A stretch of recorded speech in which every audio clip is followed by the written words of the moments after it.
वहिनी माझा हात पकडून मला तिच्या रूममध्ये घेऊन गेली. मला काही समजण्याआधीच तिने मला रूममध्ये नेले आणि दाराला कडी लावली. मी म्हणालो, वहिनी हे काय करत आहेस? मग ती म्हणाली की आज घरात कोणी नाही आणि त्या दिवशी तू मला सांगितले होते की जेव्हा तुला संधी मिळेल तेव्हा तू मला स्वर्गात घेऊन जाशील. मी फक्त वहिनीचे बोलणे ऐकत होतो. ती म्हणाली, आज आपल्याकडे ही एक चांगली संधी आहे, कारण आज आपण दोघेच घरात पूर्णपणे एकटे आहोत. त्यानंतर वहिनीने आपली साडी उचलली. तर मित्रांनो, आज मी तुम्हाला सांगणार आहे की मी आणि माझी वहिनी मिळून स्वर्गात गेलो. मित्रांनो, माझ्या घरात एकूण 4 लोक होते आणि वहिनी आल्यापासून मग 5 लोक झालो होतो. माझी वहिनी दिसायला खूप सुंदर होती. ती एकदम गोरी होती आणि तिचे केस कुरळे होते. जेव्हा ती हसायची तेव्हा समोरचा व्यक्ती वेडा होत होता.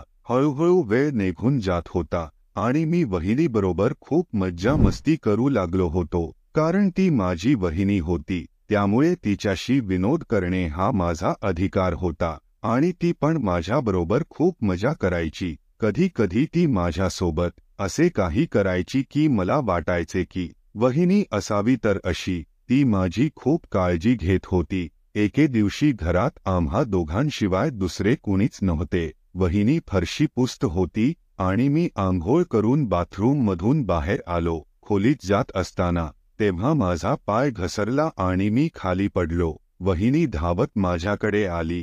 तिने मला उचलायला सुरुवात केली.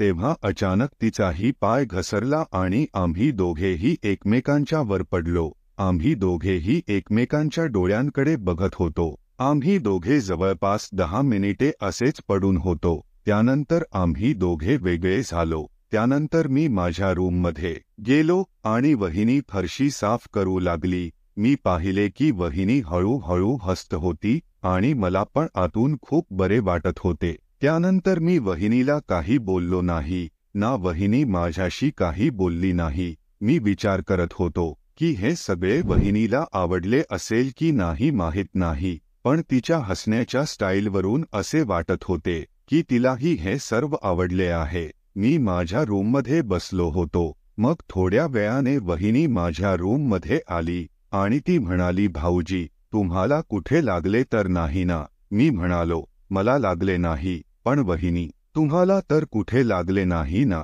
तर वहिनी म्हणाली, जास्त तर नाही पण कंबरेला थोडा पेच बसला आहे. मी पाहिले की वहिनीच्या हातात झेंडू बाम होता. मी म्हणालो, वहिनी दे मी लावतो. मग तिला लाज वाटली.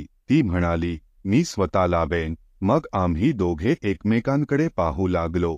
मी वहिनीच्या डोळ्यात बघत होतो, जणू ती डोळ्याने मला काहीतरी सांगत होती. मग आमचे स्वप्ने तुटले आणि वहिनी म्हणाली, तू बाहेर ये आणि जेवण कर. मी जेवायला वाढते. माझ्या वहिनीच्या मनात काय चालले आहे आणि तिला माझ्याकडून काय हवे आहे मला हे सर्व माहीत होते.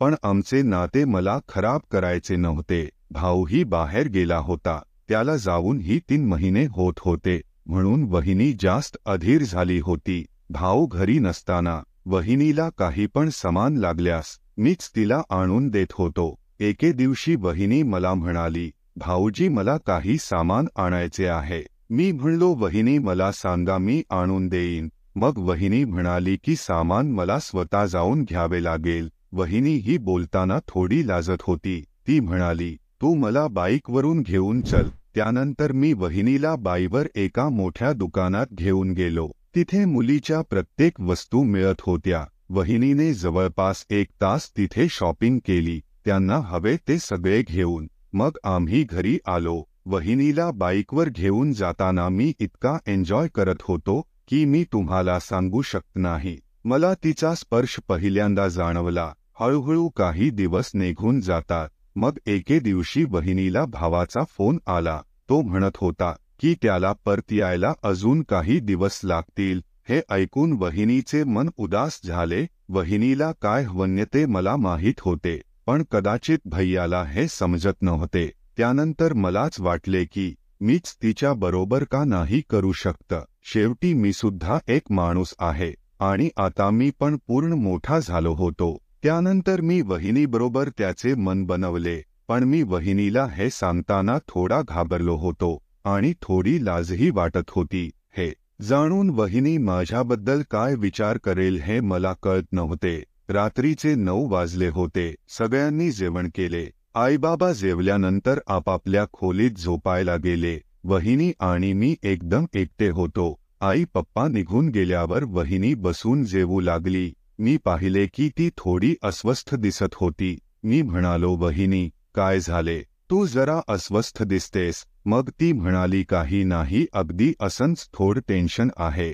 मी म्हणालो, काय झाले ते तर सांग. मग ती म्हणाली, आता नाही. आई पप्पा झोपतील तेव्हा तू मला छतावर भेट. तुला महत्वाची गोष्ट बोलायची आहे. वहिनीने मला ही गोष्ट सांगितली तेव्हा मला आतून खूप बरे वाटले. मला वाटले की आता कदाचित वहिनी मला तशी संधी देईल. रात्रीचे 12:30 वाजले होते. तेव्हा मी पाहिले की आई आणि पप्पा झोपले होते. त्यानंतर मी हळूहळू छतावर गेलो.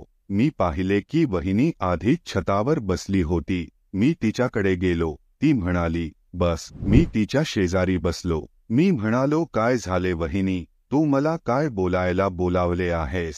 मग वहिनी म्हणाली, भाऊजी सकाळी तुझ्या भावाबरोबर बोलणे झाले होते. तो म्हणत होता की त्याला परत यायला अजून काही दिवस लागतील. मी म्हणालो, वहिनी तो ज्या कामाला गेला आहे ते अजून पूर्ण झालेले नसेल म्हणून तो इतका वेळ लावत असेल. वहिनी म्हणाली की ते सगळे ठीक आहे पण त्यांना माझी थोडी पण पर्वा नाही. मी म्हणालो, वहिनी असे काही नाही. भाऊ तुझ्यावर खूप प्रेम करतो, फक्त तो थोड्याशा कामात व्यस्त असेल. वहिनी म्हणाली की त्यांचे प्रेम काही नाही. प्रेम असते तर आत्तापर्यंत ते आले असते. आता मला सांग मी काय करू? मला ते करायला खूप आवडते. मी स्वतःला किती दिवस थांबवू? मी म्हणालो, वहिनी मला काहीच समजले नाही. खरे तर वहिनी बोलण्यात ती बोलून गेली ज्याचा मी कधी विचारही केला नव्हता.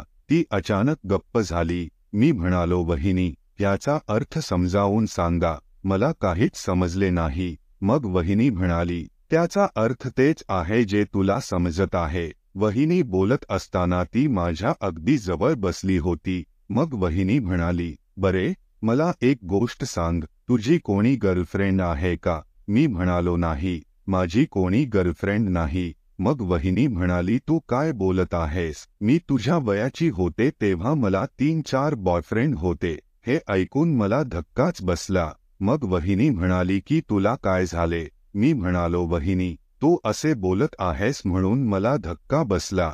मग वहिनी म्हणाली की 3-4 नुकतीच नावे आहे. मी प्रेम तर फक्त एकावरच करत होते. मी म्हणालो, मग तू त्याच्याशी लग्न का केले नाहीस? वहिनी म्हणाली, मी त्याच्याशी लग्न करायला तयार होते पण त्याने लग्नाला नकार दिला. वहिनी म्हणाली, बरे तू मला सांग, तू कधी गर्लफ्रेंड का बनवली नाहीस? मी म्हणालो, वहिनी मला आजपर्यंत अशी एकही मुलगी सापडली नाही.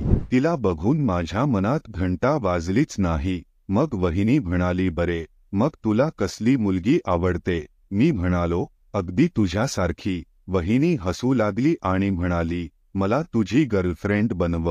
हे ऐकल्यावर मला अजिबात खात्री झाली नव्हती पण वहिनी जे बोलत होती ते खरे होते. मी म्हणालो, वहिनी तू खोटे का बोलत आहेस? वहिनी म्हणाली, मी खरे बोलत आहे. त्यानंतर ती म्हणाली, मी तुला ही ती करायची पण संधी देईन. हे ऐकून मला खूप आनंद झाला. मी लगेच हो म्हणालो. वहिनी म्हणाली, पण तुझा भाऊ परत आल्यास एक गोष्ट लक्षात ठेव, तू माझ्याशी जास्त बोलू नकोस कारण ते आपल्यावर संशय घेतील. मी म्हणालो, वहिनी मग काय झाले? भावाला कळेल तर आपण कोणते चुकीचे काम करत आहोत? वहिनी म्हणाली की सगळे ठीक आहे पण तरीही त्यांना ते आवडणार नाही. त्यानंतर आम्ही दोघे खाली आलो आणि आपापल्या रूममध्ये जाऊन झोपलो. मी झोपताना हा विचार करत होतो, भाऊ गेल्यापासून वहिनीला घरात कंटाळा यायचा. आता जेव्हा ती माझी गर्लफ्रेंड झालीच आहे तर मग या बहाण्याने भाऊ परत येईपर्यंत ती माझ्याबरोबर खुश राहील. त्यानंतर मी झोपलो. सकाळी उठल्यावर मी पाहिले की आई पप्पा कुठेतरी जात आहे. मी आईला विचारले, आई कुठे जात आहेस? मग ती म्हणाली, तू तुझ्या वहिनीबरोबर घरी नीट राहा. आम्ही सगळे तुझ्या आत्याच्या घरी पुण्याला जात आहोत. त्यांनी तिथे काही प्रोग्राम ठेवला आहे, त्यामुळे परत यायला आम्हाला 2 दिवस लागतील. त्यानंतर आई पप्पा आत्याच्या घरी गेले. आता घरात वहिनी आणि मी पूर्ण एकटेच होतो. मी टीव्ही बघत बसलो होतो आणि वहिनी बाथरूममध्ये आंघोळ करत होती. थोड्या वेळाने ती बाहेर आली आणि तिच्या रूममध्ये गेली. माझी नजर पुन्हा पुन्हा तिच्याकडे जात होती. हळूहळू संध्याकाळ झाली. मी म्हणालो, वहिनी, आता तू माझी गर्लफ्रेंड झाली आहेस, त्यामुळे आपणही ते सगळे करू शकतो ना. माझे बोलणे ऐकून वहिनी हसू लागली आणि म्हणाली, ठीक आहे. मग सकाळ कधी झाली आम्हाला काहीच माहीत नव्हते. वहिनी म्हणाली, कालची रात्र माझ्या आयुष्यातली सर्वात संस्मरणीय रात्र झाली. मला आजपर्यंत एवढी मजा कधीच आली नव्हती. आता जेव्हा जेव्हा आम्हाला वाटेल तेव्हा आम्ही बिनधास्त खेळायला सुरुवात करायचो. मित्रांनो, या कथेतील सर्व पात्रे आणि घटना काल्पनिक आहेत. एखाद्याच्या आयुष्याशी जुळत असेल तर त्याचा कोणाच्या जीवनाशी, धर्माशी, समाजाशी काहीही संबंध नाही. तो एखाद्याच्या आयुष्याशी निगडीत असेल तर तो योगायोग समजला जाईल. कोणाच्याही भावना दुखावण्याचा आमचा हेतू अजिबात नाही. धन्यवाद.